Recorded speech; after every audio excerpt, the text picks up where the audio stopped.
ನಮಸ್ಕಾರ. ನಾನು ನಂಜುಂಡಸ್ವಾಮಿ. ಈ ವಿಡಿಯೋ ಮಾಡುತ್ತಿರುವ ಉದ್ದೇಶವೇನೆಂದರೆ, ಕರ್ನಾಟಕ ರಾಜ್ಯದಲ್ಲಿ ಪೆಟ್ರೋಲ್ ಮತ್ತು ಡೀಸೆಲ್ ದರ ಏರಿಕೆಯಾಗಿರುವ ಬಗ್ಗೆ. ಅದಕ್ಕೆ ನಮ್ಮ BJPಯಲ್ಲಿ ಸೀಟು ರವಿಯಾದ ಚಿಕ್ಕಮಗಳೂರು ಮಾಜಿ MLA ಕಿವಿಗೆ ಹೂವು ಮುಡ್ಕೊಂಡು ಕೈಯಲ್ಲಿ ಚಂಬಿಡ್ಕೊಂಡು ಒಂದು ಪ್ರತಿಭಟನೆ ಮಾಡಿದ್ದಾರೆ.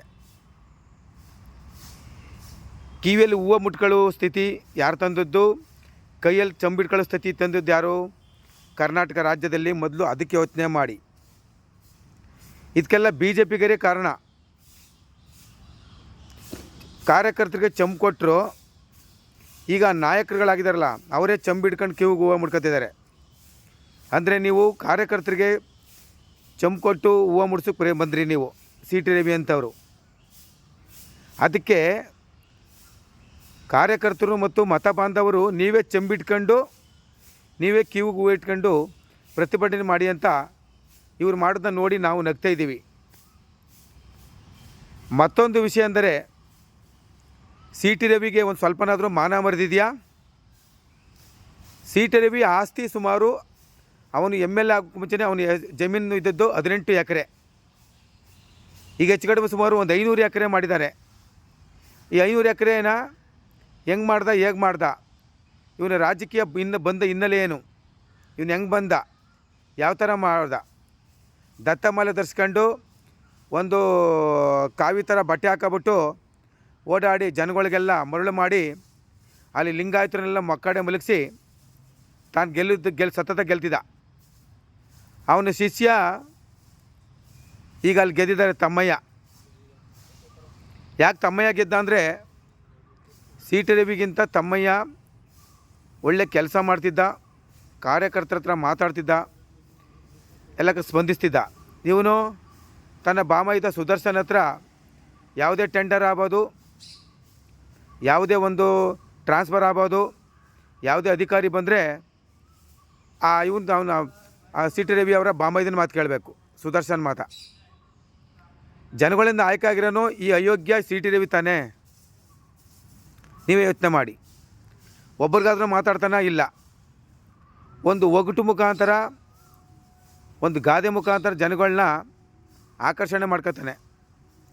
ಸ್ವಲ್ಪ ಮಾತಿನ ಚತುರ ಯಾರು? ಸೀಟು ರವಿ. ಅದಕ್ಕೆ ಜನಗಳು ಸರಿಯಾಗಿ ತಕ್ಕ ಪಾಠ ಕಲಿಸಿದ್ರು. ಒಂದು ಕಾಲದಲ್ಲಿ ಯಡಿಯೂರಪ್ಪನ ಮನೇಲಿ ಟಿಕೆಟ್ ಕೊಡ್ತಾರಾ? ಇದು ಪಾರ್ಲಿಮೆಂಟ್ ಬೋರ್ಡಲ್ಲಿ ತೀರ್ಮಾನ ಆಗುತ್ತೆ. ಇದು ಕಿಚನ್ ಅನ್ಕಂಡು ಕಿಚನ್ಲಿ ಕೊಡೋ ಟಿಕೆಟಾ? ಕಿಚನ್, ಚಿಕನ್ ಅಂದರೆ ಕೋಳಿ ಮಾಂಸ, ಕಿಚನ್ ಅಂದರೆ ಅಡುಗೆ ಮನೆ. ಅದು ಯಾರಿಗೂ ಗೊತ್ತಾಗಲ್ವ? ಇವನು ಹೇಳ್ತಾನಲ್ಲ. ಸೀಟು ರವಿ ಅಂತ ಒಬ್ಬ ದಂಡಪಿಂಡನಿಗೆ ಮತ್ತು ದೆಹಲಿ ಹೈಕಮಾಂಡು MLC ಮಾಡಿಬಿಡ್ತು. ಯಾಕೆ ಮಾಡ್ತು ಅನ್ನೋದೊಂದು ಅರ್ಥ ಮಾಡ್ಕೊಳ್ಳಿ. ಇಲ್ಲಿ ಹೋಗ್ತದೆ ಬರ್ತದೆ, ನಿಂತ್ಕದೆ ಕೂತ್ಕೋತಿದೆ ಅಂತ ವಿರೋಧ ಪಕ್ಷ ನಾಯಕ ಅಶೋಕ್ ಮಾತಾಡ್ತಾರೆ.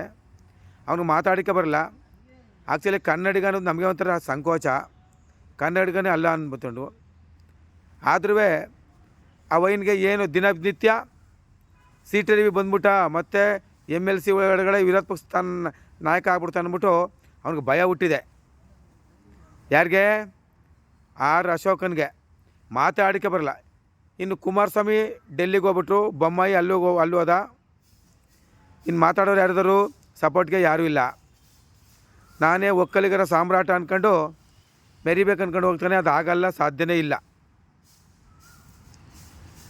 ಯಾತಕ್ಕೋಸ್ಕರ ಈ ಥರ ಮಾತಾಡ್ತೀವಿ ಅಂತಂದರೆ ಅರ್ಥ ಮಾಡ್ಕೋಬೇಕು ಜನಗಳು. ನಾವು ಒಂದು ಜಾತಿಗೆ ಸೀಮಿತ ಆಗಬಾರ್ದು, ಜಾತಿ ರಾಜಕೀಯ ಯಾರೂ ಮಾಡಬಾರ್ದು. ಎಲ್ಲ ಸರ್ವ ಜನಾಂಗ ಸೇರಿದ್ರೆ ಮಾತ್ರ ಒಬ್ಬ ವ್ಯಕ್ತಿ ಗೆಲ್ತಾನೆ, ಒಂದು ಒಳ್ಳೆ ಯೋಗ್ಯತೆಯನ್ನು ಬೆಳೆಸ್ಕೋಬೋದು. ಅಶೋಕು ಒಬ್ಬ ಕಾರ್ಯಕರ್ತನ ಬೆಳೆಸಿಲ್ಲ. ಸುಮ್ಮನೆ ಮೋದಿ ನೋಡ್ಕೊಂಡು ಓಟ್ ಹಾಕ್ತಾರೆ ಅಂದ್ಕೊಂಡಿದ್ರು. ಹೆಸರು ಮೋದಿ 241 ಕುಸ್ತೂರು. ನಮ್ಮ ಮೇನ್ ಏನಿದ್ರು ಈ ಸೀಟು ರವಿ ದುರಾಂಕರನ ಅಡಗಿಸ್ಬೇಕಿನ್ನ. ಈಗ MLC ಹತ್ರ ಯಡಿಯೂರಪ್ಪನ ಕಾಲಿಗೆ ಬೀಳಕ್ಕೆ ಹೋದ. ಕಾಲಿಗೆ ಬೀಳ್ತೀನಿ ಅಂದರೆ ಕಾಲು ಎಳಿತೀನಿ ಅಂತ ಅರ್ಥ. ಅದು ಇದೇ ಸ್ವಲ್ಪ ಥಿಂಕ್ ಮಾಡಿ. ಪ್ರತಿಯೊಬ್ಬರು ಯೋಚನೆ ಮಾಡಿ.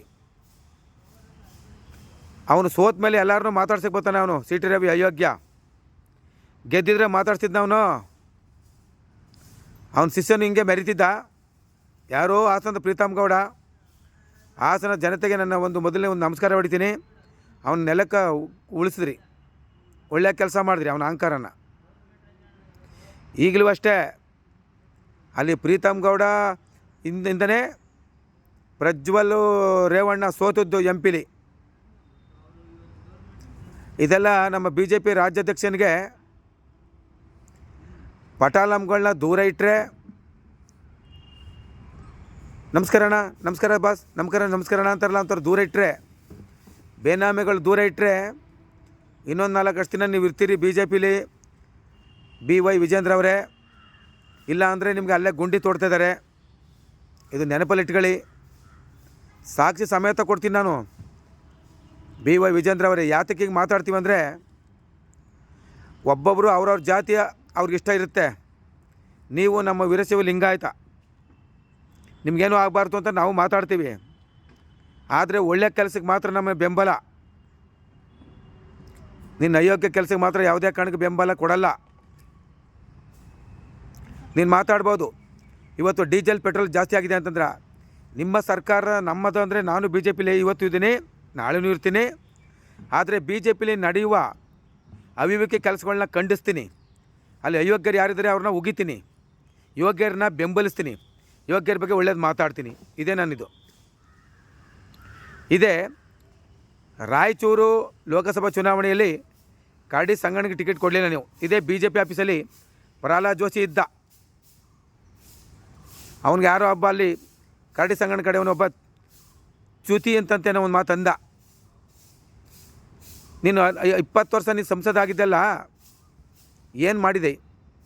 ಒಂದು ಪಂಚಾಯತ್ ಚುನಾವಣೆ ಗೆಲ್ಲಿಸೋ ಯೋಗ್ಯತೆ ಇದೆ ಪ್ರಹ್ಲಾದ್ ಜೋಶಿ. ರಾಯಚೂರಿಗೆ ಬರೋ IIT ಕಾಲೇಜನ್ನ ನಿಮ್ಮ ಧಾರವಾಡಕ್ಕೆ ಮಾಡ್ಕೊಂಡೆ ನೀನು. ಒಂದು 20,000 ಜನಕ್ಕೆ ಕೆಲಸ ಕೊಟ್ಟಿದೆಯಾ?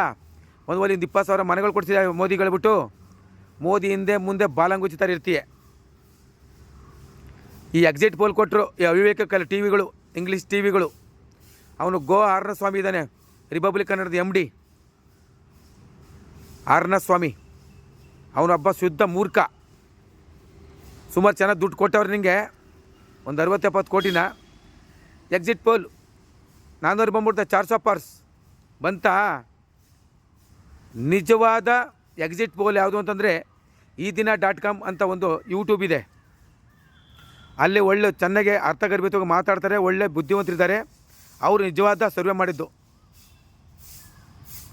ಯಾವುದೇ ಕಾರಣಕ್ಕೂ ಮುಂದೆ ಈ ಸರ್ವೆಗಳನ್ನ ಯಾವುದೇ ಕಾರಣ ನಂಬೇಡಿ. ಈ ಅಯೋಗ್ಯ ನನ್ನ ಮಕ್ಕಳು ಸರ್ವೆ ಮಾಡೋರು ಕರೆಕ್ಟಾಗಿ ಮಾಡಬೇಕು. ಯಾವ್ದು ಅಧಿಕಾರಿ ಇದೆ ಅದ್ರ ಮೇಲೆ ಬಿಂಬಿಸೋದು. ಏನು ಮೋದಿ 400 ಸೀಟ್ ಬಂದ್ಬಿಡುತ್ತೆ, 14 ಓಟ್ ಹಾಕೊಂಡು ಇವ್ರು ಅಪ್ಪ ಹಾಕ್ತಾನೆ ಓಟ. ಅರ್ಥ ಮಾಡ್ಕೋಬೇಕು. ಮತ್ತು ಹುಬ್ಬಳ್ಳಿ ಧಾರವಾಡದ ಮತ ಬಾಂಧವ್ರಿಗೆ ಹೇಳ್ತೀನಿ, ಮೂರ್ಖರಾಗಬೇಡಿ. ಈ ಮಾತು ಯಾಕೆ ಹೇಳ್ತೀನಿ ಅಂದರೆ, ಇಂಥ ಅವಿವೇಕಿಗಳು ಪ್ರಹ್ಲಾದ್ ಜೋಶಿ ಅಂತ 11 ಲಕ್ಷ ಅಲ್ಲಿರುವ ಲಿಂಗಾಯತಗಳು ಎಲ್ಲ ಗಂಡು ಮಕ್ಕಳು ಇವರು ಬಳೆ ತೊಟ್ಕೊಳ್ಳಿ, ಹಸಿರು ಸೀರೆ ಉಟ್ಕೊಳ್ಳಿ, ಬಳೆ ತೊಟ್ಕೊಳ್ಳಿ. ಯಾಕೆ ಮಾತಿನಂದರೆ, ನಾನು ಒಬ್ಬ ವೀರಶೈವ ಲಿಂಗಾಯತ. ಹೋಗಿ ಅವ್ನು 45 ಸಾವಿರ ಇರೋ ಒಬ್ಬ ಬ್ರಾಹ್ಮಣ ಗೆಲ್ಲಿಸ್ತಿರಲ್ಲ, ನಿಮ್ಗೆ ಯಾರಿಗೂ ನಾಚಿಕೆ ಆಗಲ್ವಾ? ಈಗ ಮೋದಿ ಬಂದು ನಿಮ್ಗೆ ಊಟ ಕೊಡ್ತಿದ್ದಾನ? ಅಮಿತ್ ಶಾ ಬಂದು ಊಟ ಕೊಡ್ತಿದ್ದಾನ? ಅಮಿತ್ ಶಾ ಬಗ BCCಯಲ್ಲಿ ದೊಡ್ಡ ಶ್ರೀಮಂತ ಆಗ್ಬಿಟ್ಟಿದ್ದಾನೆ, ಕೋಟ್ಯಾನು ರೂಪಾಯಿ ದುಡ್ದವನೇ. ಅದೇ 4 ರಿಸಲ್ಟ್ ಬರೋದು ಹಿಂದಿನ ದಿವಸ ಇದೇ ಅಮಿತ್ ಶಾ ಮತ್ತು ಮೋದಿಯವರು 31 ಲಕ್ಷ ಕೋಟಿ ಹಣ ಲಾಸ್ ಆಗಿದೆ ಭಾರತ ದೇಶದಲ್ಲಿ. ಕೂಲಿ ಮಾಡೋರು, ಪಾನಿಪುರಿ ಮಾರೋರು, ಇಡ್ಲಿ ದೋಸೆ ಮಾರೋರು, ಸಣ್ಣ ಒಂದು ಕಾಂಟ್ರಾಕ್ಟ್ ಕೆಲಸ ಮಾಡೋರು ಎಲ್ಲ ಒಂದು ಶೇರ್ ಹಾಕಿದ್ದಾರೆ. BJPನೇ ಬಂದ್ಬಿಡ್ತಾರೆ 400 ಸೀಟು, ನೀವು ಚೆನ್ನಾಗಿ ಉದ್ಧಾರ ಆಗ್ಬಿಡ್ತೀನಿ. ಈಗ ಅವರೆಲ್ಲ ನೆಲ ಹತ್ತೋದ್ರಲ್ಲ, ಯಾರು ಹೊಣೆ ಸ್ವಾಮಿ? ಮೋದಿಯವರೇ, ಅಮಿತ್ ಶಾಜಿ ಅವರೇ, ಯೋಚನೆ ಮಾಡಿರಿ, ಯೋಚನೆ ಮಾಡಿ. ಯಾರು ದೇವರಾಗಿ ನಿಮ್ಮನ್ನ ಮೇಲೆ ಕಳಿಸಿಲ್ಲ, ನೀವು ಮನುಷ್ಯನಾಗಿ ಹುಟ್ಟಿದ್ದೀರಿ. ಇದು ಯೋಚನೆ ಮಾಡಿ. ಈಗ ಈ ದೇಶದ ಕಷ್ಟಗಳನ್ನು ನಾನೇ ನಿವಾರಣೆ ಮಾಡಬೇಕು, ನನ್ನ ದೇವರಾಗಿ ಕಳಿಸಿದ್ದಾರೆ. ಯಾಕ್ರಿ ಇಂಥ ಬಡಪಾಯಿ ಕೊಚ್ಕೋತೀರಿ? ಥಿಂಕ್ ಮಾಡಿ. ಮತ್ತು ಪ್ರಹ್ಲಾದ್ ಜೋಶಿಗೆ ಇನ್ನೂ ಬುದ್ಧಿ ಕಲ್ತಿಲ್ಲ. ಈಗ ಈ ವರ್ಷನಾದ್ರೂ ನಿಮ್ಮದೇ ಸರ್ಕಾರ ಇರಲ್ಲ ಬಿಡಿ, 100 ದಿನ ಪೂರೈಸುತ್ತೋ ಅಥವಾ 6 ತಿಂಗಳ ನಿಮ್ಮದು ಬಿದ್ದೋಗ್ಬೋದು. ನಾಳೆ ಗೊತ್ತಾಗುತ್ತೆ. TDP ಅವರು ಲೋಕಸಭಾ ಸ್ಪೀಕರ್ ಸ್ಥಾನಕ್ಕೆ ಪಟ್ಟಿಡ್ದವ್ರೆ.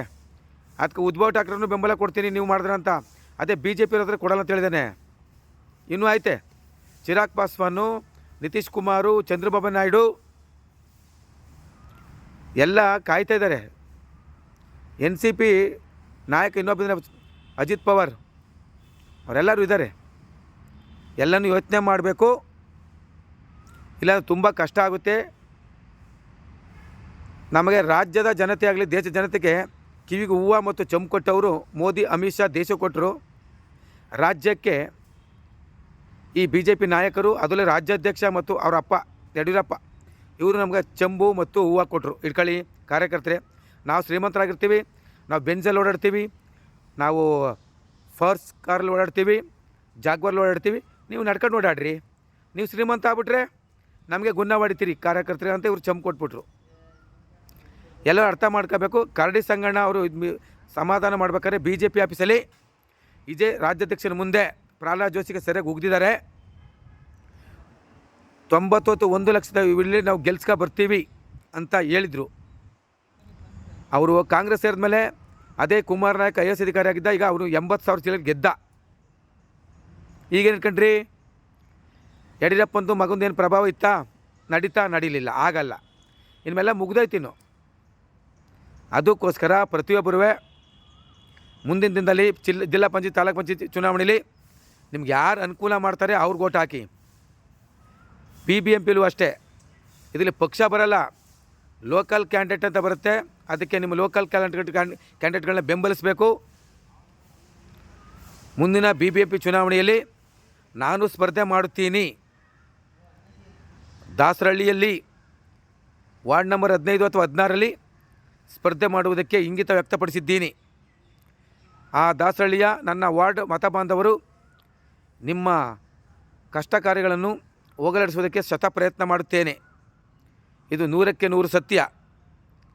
ಇಷ್ಟಪ್ಪ ಮುದ್ದೆ ತಿನ್ನೋಕ್ಕೆ ಏನು ಬೇಕು ಯೋಚನೆ ಮಾಡಿ ಸ್ವಾಮಿ. ಜನಗಳ ಕಷ್ಟ ಆಲಿಸ್ತಾರೆ, ಅವನೇ ನಿಜವಾದ ವ್ಯಕ್ತಿ ಆಗ್ತಾನೆ. ನನ್ನ ಧ್ಯೇಯ 4 ಜನಕ್ಕೆ ಸಹಾಯ ಮಾಡಬೇಕು. ಸಹಾಯ ಮಾಡಿ ಸತ್ರ ಸಾಕು ಬೇಕಾರೆ, ಇನ್ನು ಬೇರೆ ಯಾವುದು ಬೇಕಾಗಿಲ್ಲ. BJP ನಾಯಕರಿಗೆ ಹೇಳ್ತೀನಿ ಈಗಲೂ, ಈಗ ನೀವು ಸ್ಟ್ರೈಕ್ ಮಾಡಿ ಮತ್ತೊಂದು ಮಾಡಿ ಸಿದ್ದರಾಮಯ್ಯ ಅಂತೂ ನೀವೇನು ಕಿತ್ಕೊಳ್ಳೋಕ್ಕಾಗಲ್ಲ, ಸಾಧ್ಯನೇ ಇಲ್ಲ. ಮೋದಿಗೆ ಟಾಂಗ್ ಕೊಡೋ ವ್ಯಕ್ತಿ ಅಂದರೆ ಸಿದ್ದರಾಮಯ್ಯನೇ, ಇನ್ನು ಯಾರ ಕೆಲವು ಆಗಲ್ಲ. ಎಲ್ಲವ ಕೈ ಕಟ್ಕೊಂಡು ನಿಂತ್ಕೊತೀರಿ. ಎಷ್ಟೋ ಜನಗಳನ್ನ ಸೋಲಿಸ್ಬೇಕು ಅಂದ್ಕೊಂಡು ಭಾಳ ಜನ ಪ್ರಯತ್ನ ಮಾಡಿದ್ರು. GM ಸಿದ್ದೇಶ್ವರ ಅವರ ಹೆಂಡತಿ ಗೆಲ್ಲಬೇಕಾಗಿತ್ತು, ಅಲ್ಲಿ ರೇಣುಕಾಚಾರ್ಯ ಮತ್ತು ಮಾಡಾಳು ವಿರೂಪಾಕ್ಷಪ್ಪ ಅವ್ರ ಕಡೆಯಿಂದ ಅಲ್ಲಿ ಸೋತಿರೋದು. BJPಲಿ ಇವ್ರಿಗೆ ಆಕ್ಷನ್ ತಗೋತಿರೋ, ಉಚ್ಚಾಟನೆ ಮಾಡ್ತಾರೋ ನೋಡೋ. ರಾಜ್ಯಾಧ್ಯಕ್ಷನ ಪವರ್ ಇದೆ, ತಾಕತ್ತಿದೆ, ಗೊತ್ತಾಗುತ್ತೆ. ಆದ್ದರಿಂದ ಈ ಪ್ರಹ್ಲಾದ್ ಜೋಶಿ ಅಂತೂ ಅವಿವೇಕಿಗಳನ್ನ ಗೆಲ್ಲಿಸಿ ಹುಬ್ಬಳ್ಳಿದಾರರು ಜನ ಮೂರ್ಖರಾಗಿದ್ದೀರಿ. ಮುಂದೆ ಏನೇನಾಗ್ತಿರೋ ಗೊತ್ತಿಲ್ಲ, ಆದರೆ ಇವರಿಂದ ಲಾಭ ಇಲ್ಲ, ಕಾರ್ಯಕರ್ತರಿಗೆ ನಷ್ಟ. ಇವರು ಕಾರ್ಯಕರ್ತರು ಉಪಯೋಗಿಸ್ಕೊಂಡು ಇವರು ತಿಮ್ಮಿಗಳ ಥರ ಬೆಳೀತಾರೆ ಅಂತ ಎಲ್ಲ ಬಗ್ಗೆ ಸಂಕ್ಷಿಪ್ತವಾಗಿ ನಾನು ಕರ್ನಾಟಕ ಟಾಕ್ಸ್ ಎಂಬ ಯೂಟ್ಯೂಬ್ ನಾನು ಒಂದು ಕ್ರಿಯೇಟ್ ಮಾಡಿದ್ದೀನಿ. ಅದರಲ್ಲಿ ಇದು ಬರುತ್ತೆ. ಪ್ರತಿಯೊಬ್ಬರೂ ಈ ವಿಡಿಯೋವನ್ನು ನೋಡಿ ಏನಾರು ತಪ್ಪಿದರೆ ನನಗೆ ತಿಳುವಳಿಕೆ ಕೊಡಿ, ಅದನ್ನ ತಿದ್ಕೊಳ್ತೀನಿ. ಯಾರಿಗಾರು ಇದರಿಂದ ನೋವಾಗಿದ್ದರೆ ಅದನ್ನು ಹೇಳಿ, ಅದಕ್ಕೂ ಬೇರೆ ದಾರಿ ಹುಡುಕಿ ಏನು ಮಾತಾಡಬೇಕು ಅದು ಮಾತಾಡ್ತೀನಿ, ಬೇಕಾದ್ರೆ ಅದ್ರ ಬಗ್ಗೆ ವಿಷಾದ ವ್ಯಕ್ತಪಡಿಸ್ತೀನಿ. ಆದ್ದರಿಂದ ಈ BJP ರಾಜ್ಯಾಧ್ಯಕ್ಷ ಆದಮೇಲೆ ವಿಜೇಂದ್ರ ಕರ್ನಾಟಕದಲ್ಲಿ BJPಗೆ ಹಿನ್ನಡೆ ಆಗಿರೋದು ಶತಸಿದ್ಧ. ಇದನ್ನು ಅರ್ಥ ಮಾಡ್ಕೋಬೇಕು. ಪಟಾಲಂಗಳು, ಬೇನಾಮಿಗಳು ಮತ್ತು ಚೇಲಗಳನ್ನ ದೂರ ಇಟ್ಟರೆ ವಿಜೇಂದ್ರ ಮುಂದಿನ ದಿನದಲ್ಲಿ ಒಳ್ಳೆಯದಾಗುತ್ತೆ. ಅದೇ ರೀತಿ BY ವಿಜೇಂದ್ರ ಅವರೇ ನಿಮಗಲ್ಲಿ ಗುಂಡಿ ತೋಡಕ್ಕೆ ರೆಡಿಯಾಗಿದ್ದಾರೆ. ನಿಮ್ಮ ಮಾಧ್ಯಮದ ಸಂಚಾಲಕ ಕರುಣಾಕರ ಮತ್ತು ಇನ್ನೊಬ್ಬ ಸಹ ಸಂಚಾಲಕ ವಿನೋದ್, ನೀವು ಮಾಡುವ ವಿಷಯಗಳನ್ನು CT ರವಿ ಮತ್ತು ಸದಾನಂದ ಗೌಡ ನಿಮಗೆ ಯಾರಾಗಲ್ಲ ಅಂದ್ಕೊಂಡು ಗೊತ್ತಿದೆ ಅಂಥವ್ರಿಗೆ ಒಂದು ಮೆಸೇಜ್ ಕೊಡ್ತಾರೆ. ಮತ್ತು BJP ಆಫೀಸಿನಲ್ಲಿ ನೀವು ಅಲ್ಲಿ ಕೆಲಸ ಮಾಡಿದವ್ರಿಗೆಲ್ಲ ಹಣ ಕೊಡಿ, 2 ತಿಂಗಳು ಅಂತ ನೀವು ದುಡ್ಡು ಕೊಟ್ಟಿರೋದನ್ನ ಕರುಣಾಕರ ದುಡ್ಡು ಎಷ್ಟು ಬೇದಿದ್ದಾನೆ ಅನ್ನೋದು ಇಂಚಿಂಚು ಬೇಕಾದ್ರೆ ಕೊಡ್ತೀನಿ ನಾನು. ಇನ್ಮೇಲೆ ಏನು ಆಕ್ಷನ್ ತಗೋತೀರಿ ಅಂತ ನೀವು ತೋರಿಸಿ, ಆಮೇಲೆ ನಿಮ್ಮನ್ನ ನಂಬ್ತೀನಿ. ನಾನು ನಿಮ್ಮ ಪರ ಮೃದುವಾಗಿ ಮಾತಾಡ್ತಾನೆ ಅಂದ್ಕೊಂಡು ನೀವು ಯಾವತ್ತೂ ತಿಳ್ಕೊಬೇಡಿ. ನಿಮ್ಮ ಹತ್ರ ಬಂದು ಭಿಕ್ಷೆ ಬೇಡೋ ಸ್ಥಿತಿ ನಮಗಿಲ್ಲ. ಕಸ ಹೊಡೆದರೆ ಜೀವನ ಮಾಡ್ತೀವಿ. ನೀವು ನಿಜವಾಗ್ಲೂ ಕಾರ್ಯಕರ್ತರ ಪರವಾಗಿದ್ದರೆ ಅಲ್ಲಿ ಆಫೀಸಲ್ಲಿ 60% ಕಟೀಲ್ ಅವರ ಅಧ್ಯಕ್ಷ ಆಗಿದ್ದಾಗ ಪದಾಧಿಕಾರಿಗಳಿದ್ದಾರೆ, ಅವರನ್ನ ಚೇಂಜ್ ಮಾಡಿ ಹೊಸೊಬ್ಬರನ್ನ ಪಕ್ಷದಿಂದ ಕೆಲಸ ಯಾರು ಮಾಡ್ತಾರೆ ಪಕ್ಷದ ಪರವಾಗಿ ಅಂಥವ್ರನ್ನ ಗುರುತಿಸಿ ಅಂಥವ್ರಿಗೆ ನೀವೆಲ್ಲ ಪದಾಧಿಕಾರಿಗಳು ನೇಮಿಸಿದ್ರೆ ನಿಮ್ಗೆ ಇನ್ನೊಂದು ಆಗ್ತೀನಿ ಉಳಿಗಾಲ ಇರುತ್ತೆ. ಇಲ್ಲಾಂದರೆ ನಿಮ್ಗೆ ಅವರು ಮರಣ ಶಾಸನ ಬರೀತಾರೆ BJP ಆಫೀಸಲ್ಲಿರೋರು ಅಂತ ಎಚ್ಚರಿಕೆ ಕೊಡ್ತಾ ನನ್ನ ಮಾತು ಮುಗಿಸ್ತೀನಿ. ನಾನು ಒಬ್ಬ ನಂಜುಂಡಸ್ವಾಮಿ ಅಂತ ಹೇಳ್ತಾ ನಿನಗೆ ನಮಸ್ಕರಿಸ್ತೀನಿ. ಜೈ ಕರ್ನಾಟಕ. ನಾನು ಜೈ BJP ಮುಖಂಡ ಅಂತ ಹೇಳ್ಬೋದು, ಇಲ್ಲ ಅಂತ ಯಾಕೆ ಹೇಳ್ಬೋದು, ನಾನು ರಕ್ತ ಕಣದಲ್ಲಿ BJPನೇ ನಂಬಿದ್ದೆ. ಆದರೆ ಇಂಥವ್ರನ್ನ ನಂಬಿ ನಾವು ಹಾಳಾಗೋಗಿದ್ವಿ. ಇನ್ನೆಷ್ಟು ಜನ ಕಾರ್ಯಕರ್ತರು ಹಾಳಾಗಿದ್ದಾರೆ. ಕೆಲವ್ರಿಗೆ ಮಾತಾಡೋಕ್ಕೆ ಧೈರ್ಯ ಇಲ್ಲ. ಪ್ರಜಾಪ್ರಭುತ್ವದಲ್ಲಿ ಎಲ್ಲ ಮಾತಾಡ್ಬೋದು, ತಪ್ಪು ಮಾಡಿದವನ್ನ ದಂಡಿಸ್ಬೋದು, ತಪ್ಪಿದ್ದವನ್ನ ನಾವೇನು ಬೈದ್ರೆ ಬೇಕಾದ್ರೆ ಕ್ಷಮಾಪಣೆ ಕೇಳ್ಬೋದು ಅಂತ ಹೇಳ್ತಾ ನನ್ನ ಮಾತು ಮುಗಿಸ್ತೀನಿ. ನಾನು ನಂಜುಂಡಸ್ವಾಮಿ.